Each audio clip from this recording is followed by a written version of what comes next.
صاحبي الكسر لواذا شركة حلقة صدحات وإن عاوز أقول بندون هدي لا يراد شركة وحين مريسي سهرة وسبرتي أحمد يا نفاي تشاو ما نفاي برشاد هذا ويفر حد وين إنه أحمد كوري ولي أجمدي دلوع ذلحيت كما أودون قاضين لو العدي سكينة كمحيرين وده سون والله ما فلان كوه أيا لينك هذا وتشيدتي دوني كلنا إلا وسيسي وحوه الذي إنه كتورة إلي معان وكفتني afkubaadsi isugu jira si uu qalada iyo xishoodka badan uga bixiyo ama uu uga saaro ha yeeshee erigiisii cunaha muusan soo dhaafin waxa hakiyay dareen aan caadi ahayn oo ay ku soo bidisay quruxda aan caadiga ahayn ee hortiisa ka muuqata subhanallah waxani qurux miya tani maxamar bay kugula noolayd ka marag in aanay isoo marin qoortan bulaaxda ah midabkan dahabiga ah dhabarnadan bucbuc ah عندما ملائكة كان لمودو إن أي حد صايسو يتمهن سين فردود أو إج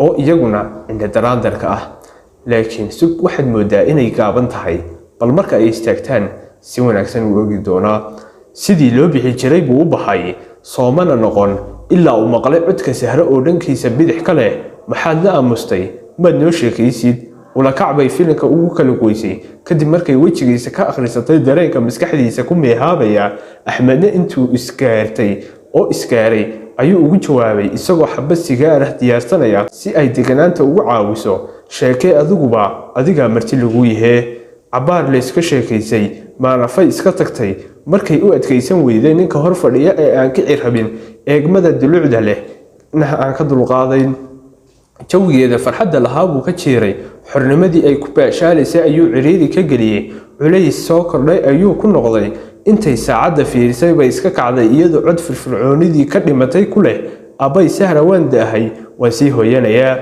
sahra way sii dhaweysay kana soo laabatay axmed markaasuu intuu sal mugii u fadhiistay sahra xoog waraysi ku bilaabay sahra malaa'igtan yari maxay ahayd saaxiibta miya ayuu si kaftan dhablaha ugu tuuray isagoo indhihiisu aanay qarin kari la yihiin ahmiyadda weyn ee uu siinayo su'aashaas uu iska dhigayo hadal si caadi ah la isaga soo tuuray saaxiibtinimo aad u weyn maaha laakiin yarta si fiican baan isu naqaan barigii aan xamar weyne dignayn baan isbaranay ayay ugu jawaabtay sahra waa inay eedadii ay isku aqal ku soo koreen waa isku daa gabdhaha walaalihiis ah iyadoo ugu jecel yahay sidii laba qof oo saaxiib ah ay u sheekaystaan sirta qaarkeedna way isku qarsadaan sidii laba gabdhood oo isjecel sahra marba la guursaday iyadoo wali aad u yar ayaa nin lagu daray muddo gaaban kadib way wada noolaan kari waayeen markay in badan ka carartay ayuu isaguna iska soo furay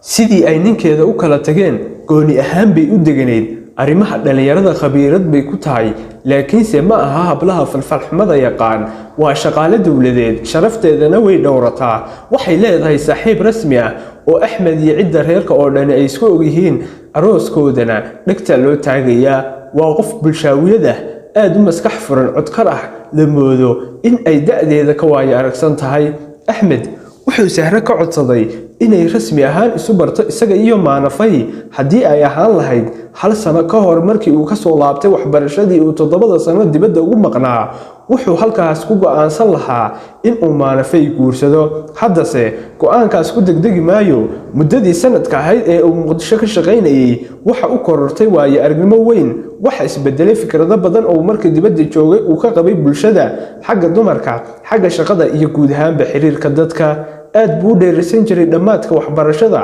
iyo ku laabashada dalka hooyo laba arrimoodba uu ku tala jiray in uu sameyn doono marka uu Soomaaliya cagaha saaro waxay ahaayeen in uu gabar wanaagsan guursado iyo in uu aqoontii uu bartay wax badan uga qabto dalkiisana uga faa'iideeyo labadaas arrimood inkastoo mabda ahaan uu wali iska aaminsan yahay haddana xamaasadii uu hore ugu hayay wax weyn ayaa iska dhimay sanad dhan baa u dhamaaday ولينا جود أهل قليل وح موضة ودلك كقبتي منا موضة وما عدا إسلام مركزنا موجة إن أي جيران وحيابه سحر أسامي همديسي حيمي سنة جلافيي وحيابها حاجة شقضة إيه حاجة دمر كبوي ويكسر مرين وحاول كل ما يكبر بدن أو يسأل جوديك وجهه كعشي قروح ذوذ يقبل فران تودنا مانكي أي كحدي كدنا نحرد بس هو نقضي ما يرى أنت شاء قب مواصلات جاي mar uu ku kufo iyo mar uu ka tallaabsadaba dabino badan ayaa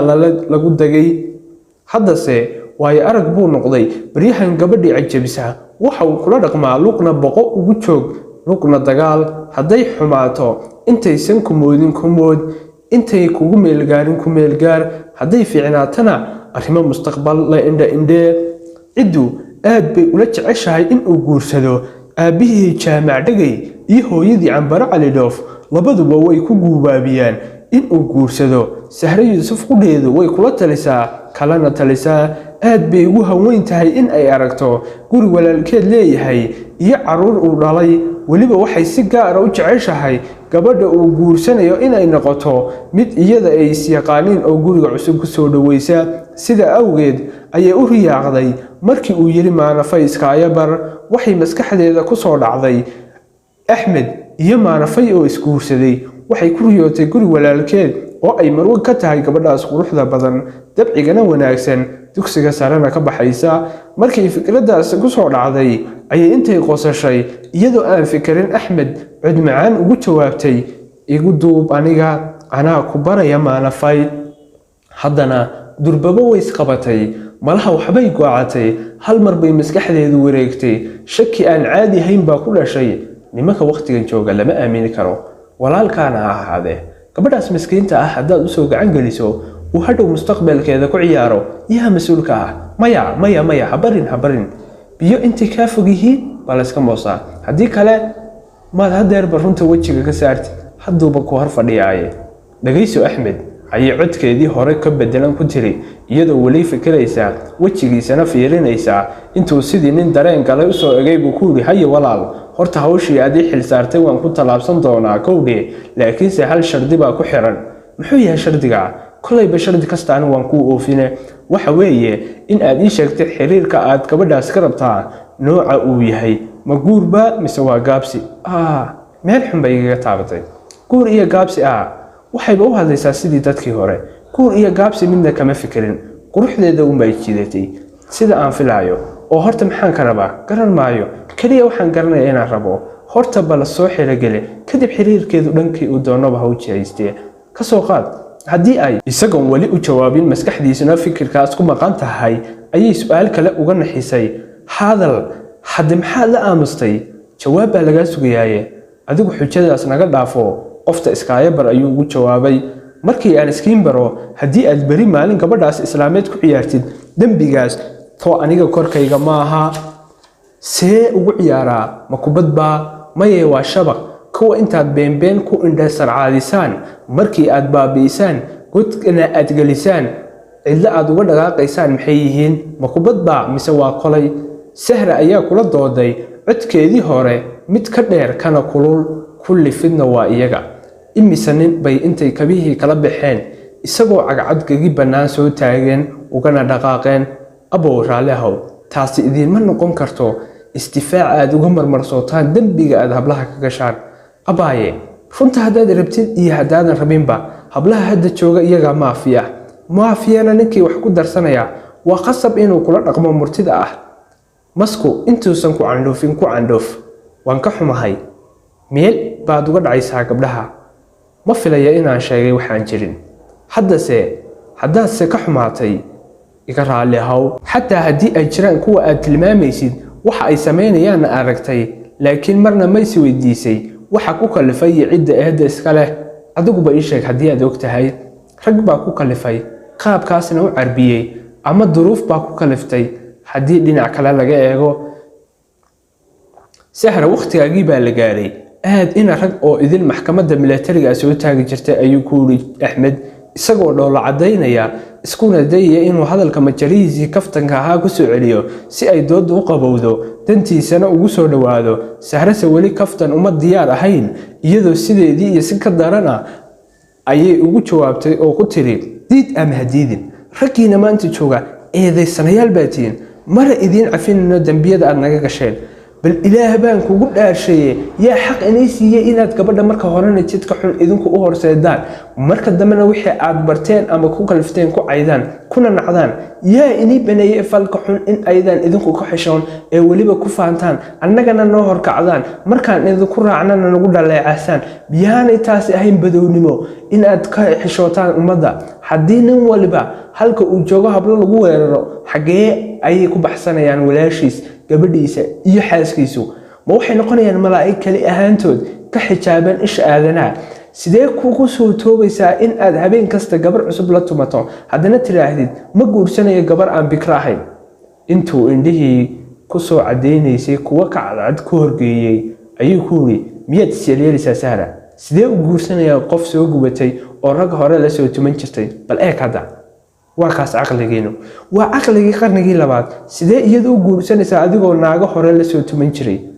ma aniga igu dayan kartaa anigu nin maanan ahayn sharciga adiga ku baneeyay iyadana ka xaraanimeynaya horta xagee buu ku yaalaa ma ii sheegi kartaa ay Sahra si kulul ugu tiri sharciga qofna uma banayn maayo laakiinse dhaqan baa jira arrimaha qaarkood ragga u banaynaya haweenkana ka ceebeynaya ayuu Axmed ugu jawaabay dhaqankii gaboobaa ama xaqdaro ku dhisan soo in laga gudbo maaha ay Sahra mar kale weydiisay hadda adiga aan ku ogaanay ma waxaad u dagaalamaysaa in hablaha sinada iyo tumashada loo baneeyo maye waxaan u dagaalamayaa in nimanka looga mamnuuco sida dumarka si la mid ah waxaan u dagaalamayaa in nimanka ka gooyo xaqa dheeraadka ah ee iyagu isa siiyeen iyo xadgudubka haweenka ku dulman tumashadu haddii ay ceeb tahay waa in aynu labadeennana ka dhowrsoonaanaa haddii kalena waa in aynu si caadi u wada aqoonsanaa oo wax caadi ah qof walbana u baahan yahay oo aan ceeb ahayn ka dhignaa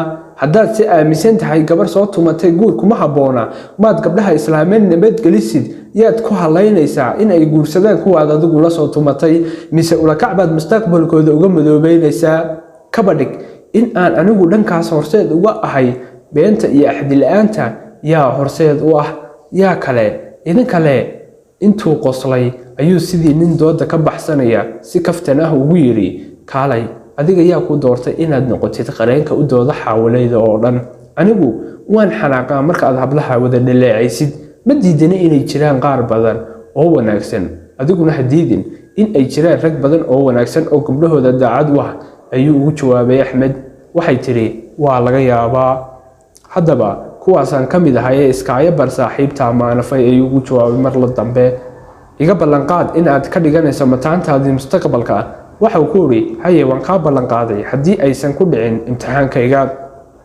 imtixaankaas waa in aan anigu kula saxaa imse maadad ku imtixaamaysaa ayay ku tiri Sahra taasi waxa ay ka mid tahay sirta imtixaanka mana banaana in ardayga loo sii sheego ayuu ugu jawaabay laakiinse anigu ma yihi qoftii la imtixaamayay maya arday ka mid tahay sidee ayaan uga mid ahay maadaama aad gabar tahay ma banaana in lagu sheego sirta ragga nacala kugu yaal dhiiglaawe warwalhasha waa lala socodsiyaa sida ragga ay uga digtoonaato shirqooladooda maya cidna lama socodsiin maayo sir laga yaabo in loo gudbiyo qofta aan khamaarka wada dheeleyno walaashii waxaan la socodsiinayaa wixii danahayga aan halis gelinay soo ma ogid danaystanimadaasi inay tahay midda lagu haaraamo imbaraaliyada Axmed qosol ayaa ka soo baxsaday markuu dhagtiisa ku soo dhacday ereyga imbaraaliyad walow uu ogsoonaa Sahra in ay ku kaftamaysay raali ah oo Sahra ayuu cod degan ku yiri hay ugula hadin afkii siyaasiyiinta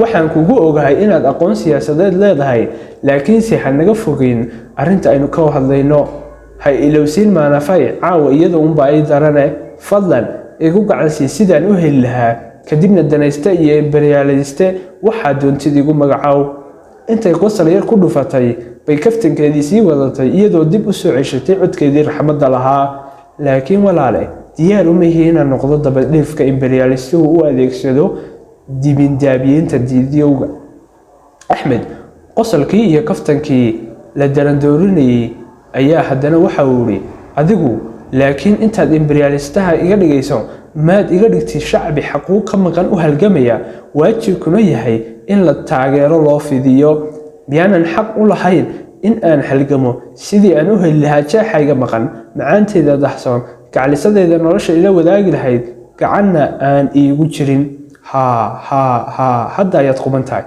ii dhiib gacanta ayay ugu jawaabtay Sahra. caawa halkan bay ku joojinaa haddii la yiraahdo xalqada afraad iyo kulan dambe oo xiiso leh mahadsanid saaxiibayaal.